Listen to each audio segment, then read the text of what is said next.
মেয়েদের পর্দা বজায় রাখার জন্য মেয়ে ড্রাইভার এবং কি মেয়ে অ্যাসিস্ট্যান্ট রাখছে বর্তমান সরকার, বাস চালু করছেন শহরের মধ্যে। ভিডিও সম্পূর্ণ দেখবেন এবং শেয়ার করে দিবেন। আপনাদের কাছে কেমন লাগে মতামত অবশ্যই জানাবেন। মাননীয় প্রধানমন্ত্রী হচ্ছেন আমার দুলাভাই, আর দুলাভাইয়ের কাছে তো শালীদের অনেকটা দাবি থাকে। আমার দুলাভাইয়ের শালী হিসাবে নিজেকে গর্বিত মনে করছি।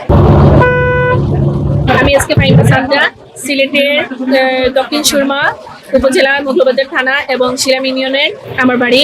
আর শুধু আমার বাড়ি না, মাননীয় প্রধানমন্ত্রী তারেক রহমান উনি সিলেট জেলার দুলাভাই না, বিভাগের দুলাভাই না, উনি আমাদের শিলাম ইউনিয়নের দুলাভাই, আর একই ইউনিয়নে আমার বাড়ি।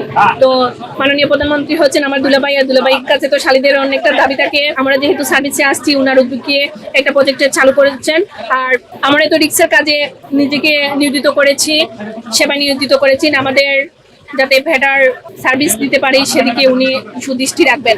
তারপর হচ্ছে গিয়ে আরিফ আঙ্কেল, উনিও আমাদের সিলেটের মন্ত্রী। তারপর মুক্তাদির ভাই, উনিও আমাদের সিলেটের মন্ত্রী। সবাই যাতে বাংলাদেশের সর্বপ্রথম মহিলা বাস সার্ভিসের ইতিহাস রচনা হয়েছে। আর আমি একজন সিলেটের মেয়ে হিসাবে আমার দুলাভাইয়ের শালী হিসাবে নিজেকে গর্বিত মনে করছি। এখন আমি শুরু করেছি বিআরটিসিতে দোতলা বাসে, যেহেতু আমাদের হেভি লাইসেন্স আছে, আমরা এটাতে সার্ভিস শুরু করেছি।